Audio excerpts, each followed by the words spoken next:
Commander Haynul Park rubbed her tired eyes as she looked at the large screen in her office. The Earth Diplomatic Station Peacekeeper had been her home for the past 3 years, but today felt different. Another peace talk had failed, and this time, the results could be very bad for the whole galaxy. She picked up her cup of coffee, now cold, and walked to the window. From here, she could see the strange ships of both the Crystalline Dominion and the Nebula Collective.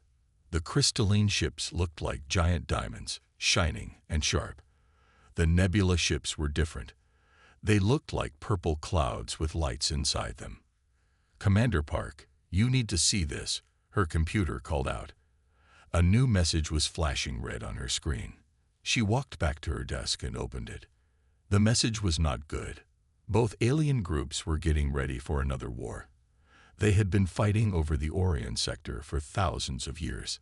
The Orion sector was important because it had many valuable resources that both sides wanted. Haynul looked at the pictures from the latest meeting. The crystalline representatives, who looked like walking diamonds, had stormed out when the Nebula delegates, who looked like purple fog in special containers, suggested sharing just one small part of the sector. "Computer, show me the resource maps of the Orion sector," Haynul ordered. The screen filled with colorful charts showing all the valuable materials in that part of space. There were enough resources there for both species to use for hundreds of years. But neither side would listen to this simple fact. A soft beep announced someone at her door. "Come in," she said. Ambassador Jin-Woo Lee walked in. He was tall and thin, and today he looked worried. "Commander, have you seen the latest reports?" he asked.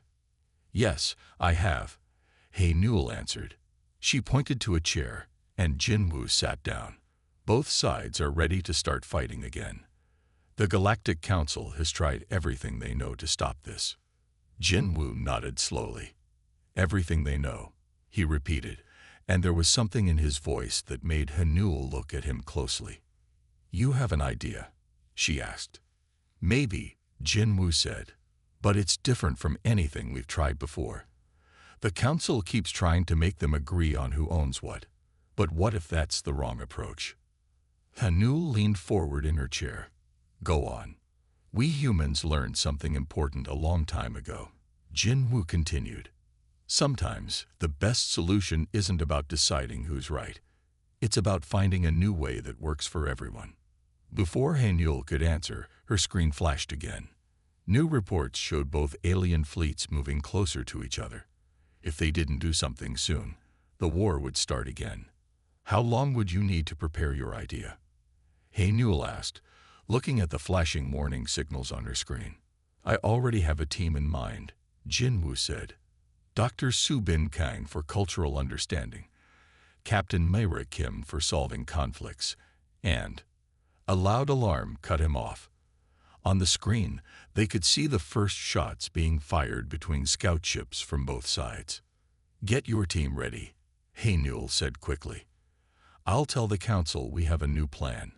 We have to try something different. The old ways aren't working anymore." As Jin-Woo hurried out, Haynul looked once more at the alien ships outside her window.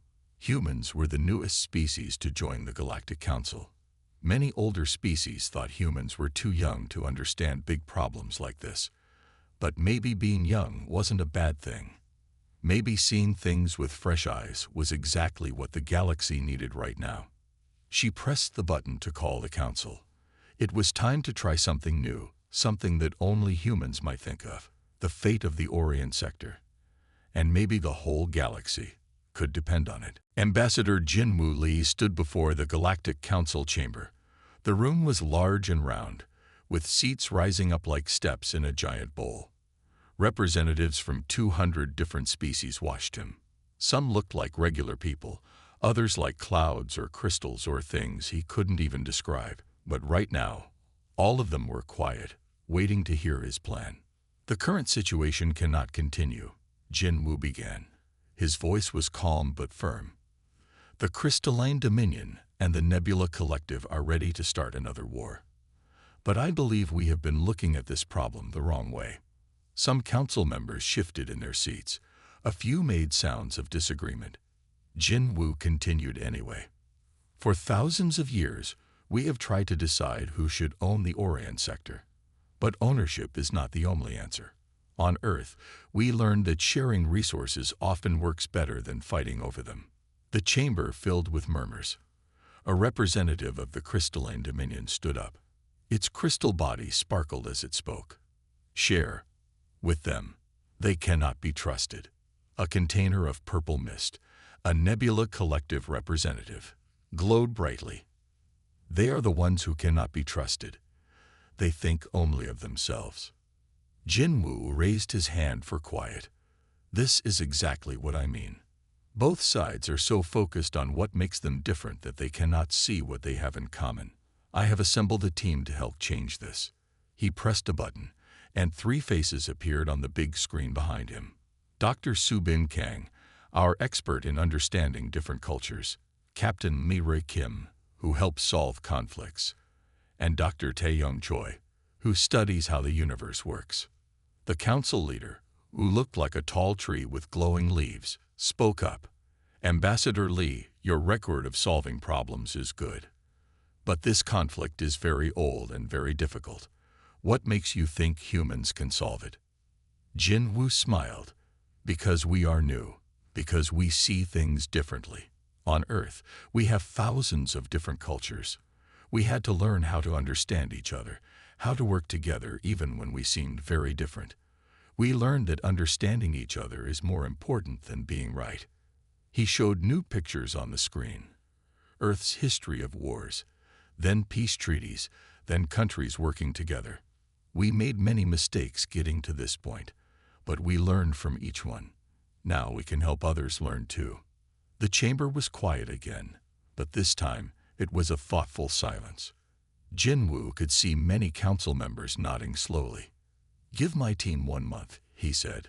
Let us try something new. If it doesn't work, you can go back to the old way of doing things. But if it does work, he paused. If it does work, we might find a solution that helps everyone. The council leader's leaves glowed brighter. And if they start fighting during this month, then we will deal with that too, Jin Wu said firmly. Sometimes the path to peace is not straight, but that doesn't mean we should stop walking it. The council talked among themselves for a long time. Finally, the leader spoke again. You have your month, Ambassador Lee. We hope your human way of seeing things will show us something new. As Jin Wu left the chamber, he sent a message to his team. We're approved. Meet me in 1 hour. We have a lot of work to do. He looked out a window at the stars. Somewhere out there, the Orient sector was waiting. Maybe it would be the place where humans proved they could help make the galaxy a more peaceful place, or maybe it would be another lesson to learn from. Either way, they had to try. Dr. Subin Kang sat in a quiet room on the Peacekeeper station, watching recordings of both alien species. She had spent 3 days doing nothing else. On one screen, a crystalline being moved in strange ways, sometimes stopping completely for hours. On another screen, the purple mist of a nebula member swirled in patterns that seemed random but weren't. Captain Mirai Kim entered the room with 2 cups of coffee. Have you found anything useful? She asked, placing 1 cup beside Subin. Yes, Subin said slowly, but it's not what anyone expected. She pointed to the screens. We've been thinking about this all wrong. These species don't fight because they want the same things. They fight because they see the whole universe differently. Mirai sat down. What do you mean? Look at the crystalline beings, Subin explained. When they stop moving, they're not really stopping. They're experiencing time differently. For them, past and future happen at the same time as the present. That's why they get so angry in meetings. They're seeing what might happen years from now while trying to talk about today. Mirai looked surprised. And the Nebula Collective. They're even more interesting, Subin said. She touched some buttons, and new images appeared. They don't think like we do. They share one big mind. When one of them learns something, they all learn it. When one feels something, they all feel it. The door opened, and Dr. Taeyong Choi walked in quickly. Dr. Kang, you need to see this. He connected his computer to the main screen. I've been studying their technology. The crystalline ships don't just travel through space. They travel through time too, just a little bit. And the nebula ships, they're not really ships. They're parts of one big living thing. Su Bin stood up suddenly. That's it. The resources in the Orient sector. Both species need them, but for completely different reasons. Mei Ray looked confused. What do you mean? The crystalline dominion needs the resources to build their time-seeing technology. The Nebula Collective needs them to grow their shared mind. They're not fighting over the same things at all. They just think they are. Taeyong nodded excitedly. And look at this.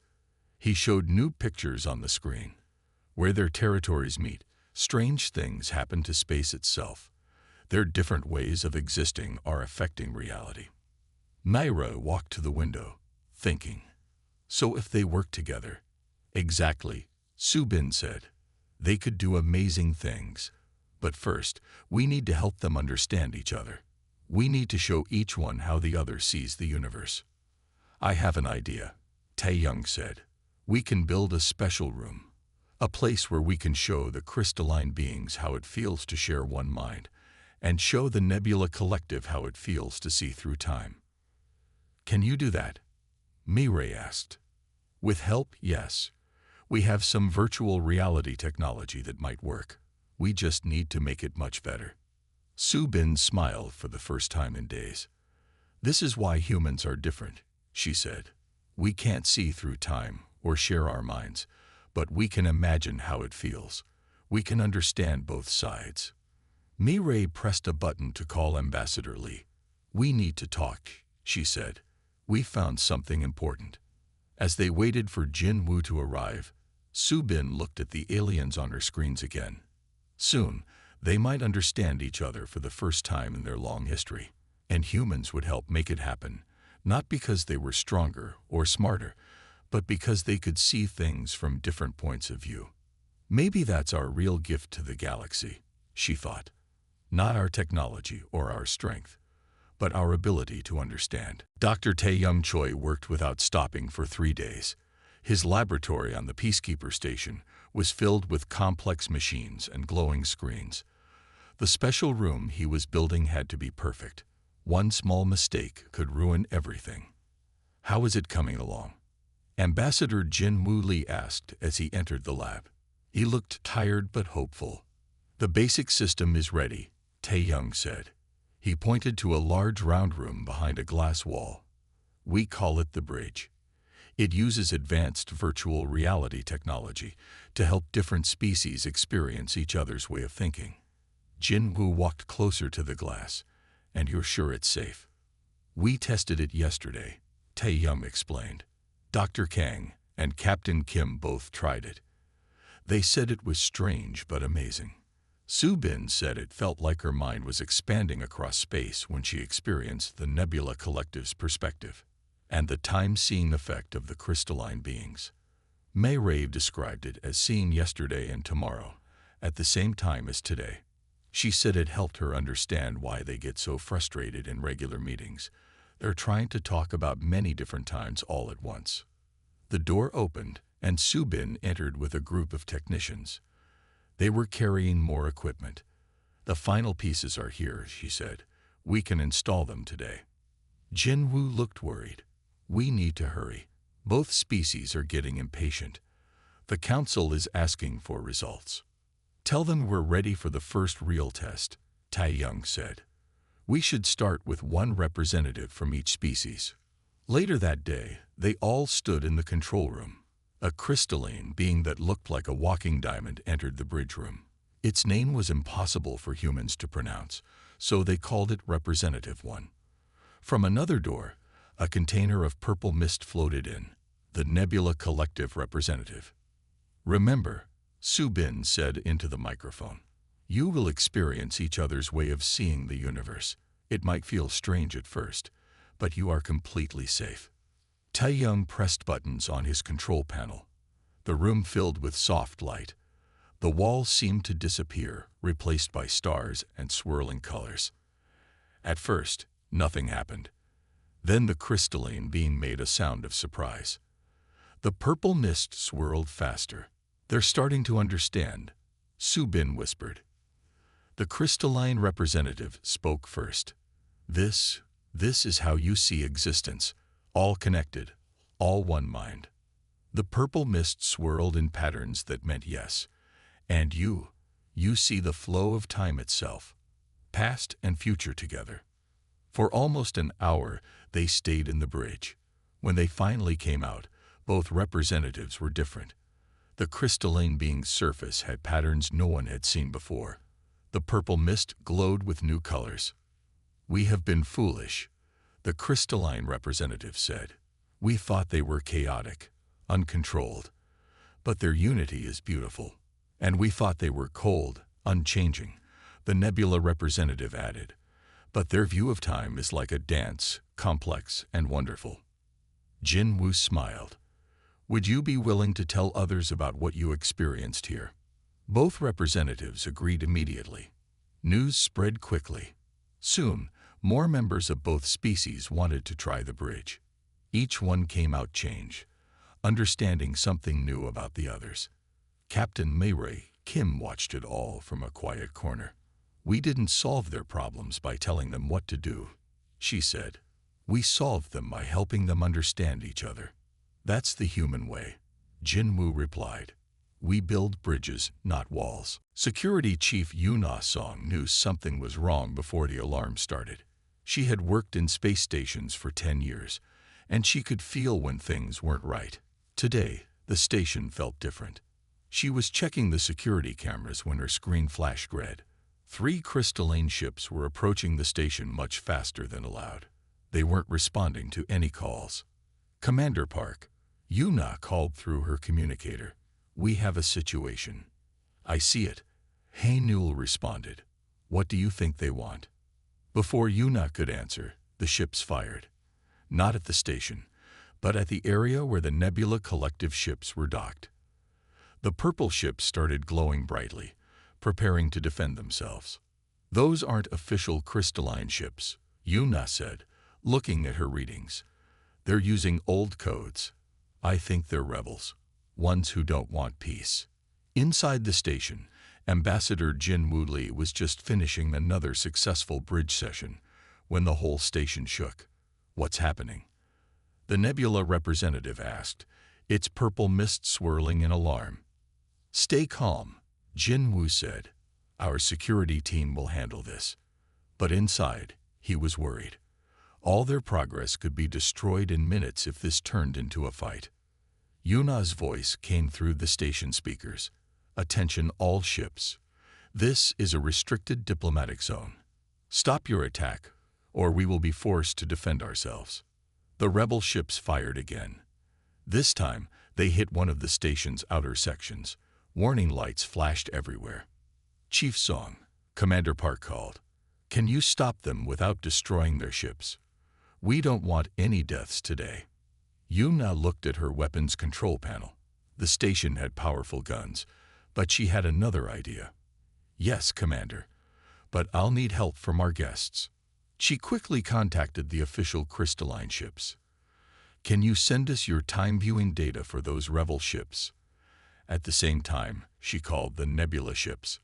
"We need your shared awareness to coordinate this." Both species agreed immediately. Information flowed into Yuna's computer. Now she could see where the rebel ships would be in the next few seconds, and she could coordinate all the station's defenses as one, just like the Nebula Collective did. Firing non-lethal pulses in 3, 2, 1. Special energy beams shot out from the station. They hit the rebel ships exactly where their engines connected to their power systems. All 3 ships stopped moving, trapped in a kind of electronic net. In the bridge room, everyone had watched through the windows. The crystalline representative turned to Jinwoo. "Your security chief," it said. "She used our abilities together. No one has ever done that before." Jinwoo nodded. Humans are good at seeing how different strengths can work together. Commander Park's voice came through the speakers. The rebel ships are secured. Their crews are safe but unable to cause more trouble. The Galactic Council's ships will take them away soon. Later, in Commander Park's office, Yumad gave her report. The rebels thought they could stop the peace talks by starting a fight. They didn't expect us to use both species' abilities to stop them. Henhul smiled. You did well, Chief Song. In fact, you may have helped our cause. Both species saw how working together made them stronger. Sometimes a crisis shows us the way forward, Jin Wu said. Today, everyone learned that cooperation is more powerful than conflict. Ambassador Jin Wu Li stood before the gathered representatives in the station's main conference room. After the recent attack, security was higher than ever, but so was the interest in finding a solution. Chief Song's successful handling of the crisis had shown everyone something important. We have spent much time helping you understand each other, Jin Wu began. Now I want to show you what you could achieve together. He nodded to Dr. Taeyong Choi, who started a presentation on the large screen. The Orion sector has resources both of you need. Jin Wu continued. The crystalline dominion needs them for time-viewing technology. The Nebula Collective needs them to expand their shared consciousness. But what if you could do more than just take what you need? What if you could work together to create something new? Dr. Choi stepped forward. We have studied both of your technologies. The crystalline dominion can see through time. The Nebula Collective can share thoughts across space. If you combine these abilities, you could revolutionize space travel. The room grew quiet. Even the Nebula representative's purple mist stopped swirling for a moment. Imagine, Taeyong said, showing new diagrams, ships that can see the safest path through time and space. Imagine being able to share that knowledge instantly across entire fleets. You could explore parts of the galaxy no one has ever reached before. The crystalline representative spoke up. This is possible. We have run tests in the bridge, Taeyong explained. When your abilities work together, they create effects we've never seen before. The laws of physics themselves seem to work differently. Dr. Su Bin Kang stepped forward next. And it's not just about space travel. Think about what you could learn together. The crystalline dominion could see future discoveries, and the Nebula Collective could understand them in ways no single mind could grasp. But who would control this technology? A Nebula representative asked. Jin Wu smiled. That's the most important part of our proposal. Neither of you would control it alone. You would build and manage everything together, as equals. The Orion sector would become a place of cooperation, not conflict. He showed new images on the screen. Plans for research centers, shipyards, and trading posts. Each project would need both of your abilities to work. You would have to cooperate. And humans would help coordinate between you, making sure everyone's needs are met. Captain Mira Kim, who had been quietly watching, spoke up. We've already seen how well this can work. During the rebel attack, Chief Song used both of your abilities together. The result was more effective than any one species could have achieved alone. The representatives began talking among themselves. The crystalline beings made clicking sounds that meant they were excited. The purple mist of the Nebula members swirled in patterns that showed interest. There is another benefit, Jin Wu added. Working together, you could protect the sector better than either of you could alone. No more rebels or pirates would dare to attack a place defended by both of your abilities. Finally, the senior crystalline representative stood. We have existed for thousands of years, yet we never considered such a possibility. Perhaps we needed someone younger, someone with fresh eyes, to show us the way. The collective agrees, the Nebula representative said. We see now that together we could achieve what neither of us could do alone. Jin Wu looked around the room, seeing hope where there had once been only anger and fear. Sometimes the best solutions were not about dividing things fairly, but about finding ways to build something new together. The Galactic Council chamber was full on the day of the treaty signing. Representatives from hundreds of species watched as the final documents were prepared. At the center of the room, Ambassador Jin Wuli stood with leaders from both the Crystalline Dominion and the Nebula Collective. Commander Haenul Park watched from her place near the council leaders. She remembered how impossible this had seemed just a month ago. Now she was about to witness history. "The treaty is ready," announced the council leader, their leaves glowing brightly. "Please proceed with the signing." The crystalline leader stepped forward first. Its crystal body reflected light in complex patterns that meant it was pleased. It touched the document with one faceted appendage, leaving a mark that sparkled with tiny time echoes. The nebula leader moved forward next. The purple mist formed into a more solid shape, touching the treaty and leaving a mark that seemed to pulse with shared thoughts. Jin Wu signed last, his human signature looking simple next to the alien marks. But everyone knew that without the human team, this treaty would not exist. "Let us review the main points," the council leader said. "The Orion sector will be jointly developed by both species, with humans serving as mediators and facilitators. All new technologies will be created through cooperation. The sector will be protected by combined defenses." The council leader paused, then added, "And most importantly, this treaty includes what will now be called the Human Clause. In all future disputes between species, human mediators will be called upon first to help find a peaceful solution." Commander Park looked surprised. This was new. She glanced at Jinwoo, who smiled slightly. "The collective believes this is wise," the Nebula leader said. "Humans have shown us that seeing things differently can lead to better solutions." "We agree," said the crystalline leader. "Their ability to understand and adapt to different ways of thinking is remarkable." After the ceremony, requests started coming in from across the galaxy.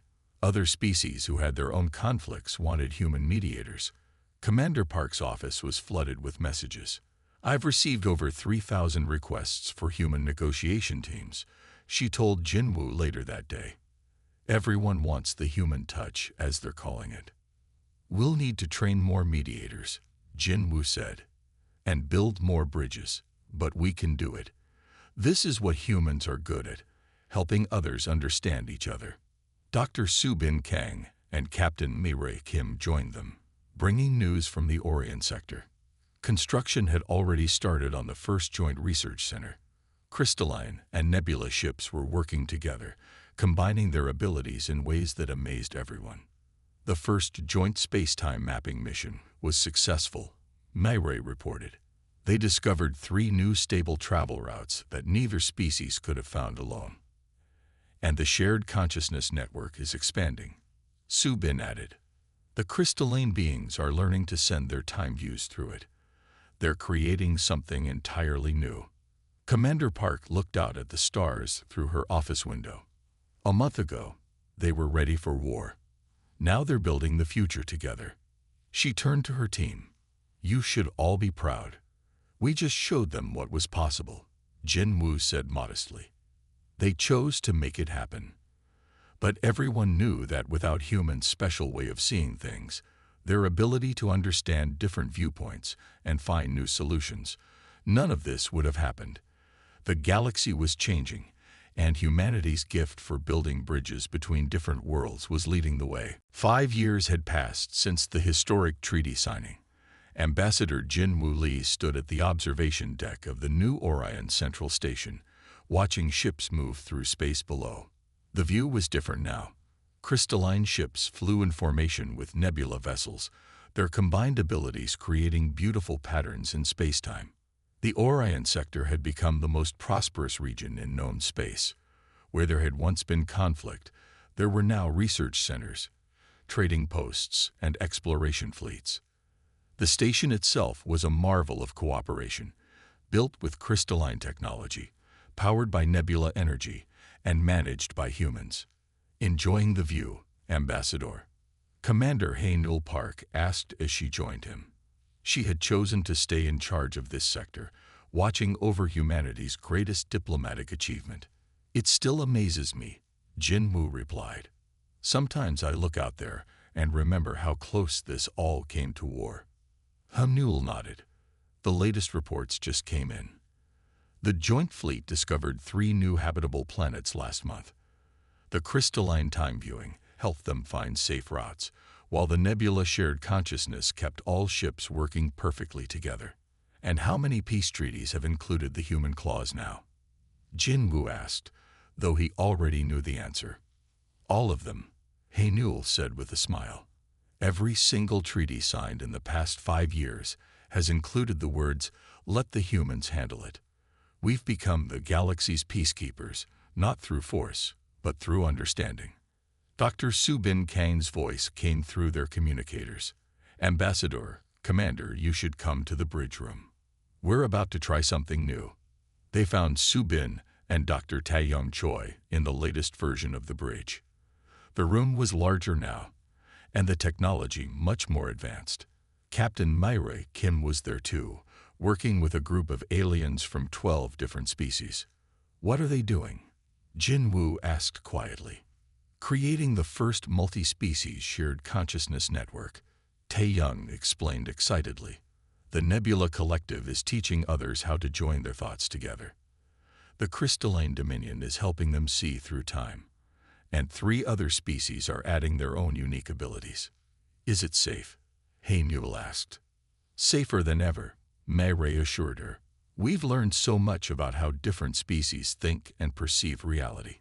Each new species that joins our cooperation makes us all stronger." Jin Wu watched as the aliens in the room began to glow with shared energy. He remembered something a young human diplomat had asked him recently. "How do humans do it? How do we help so many different species understand each other?" The answer was simple, really. Humans weren't the strongest or smartest species in the galaxy. They couldn't see through time like the crystalline dominion, or share thoughts like the Nebula Collective. But they could imagine how it felt to be different.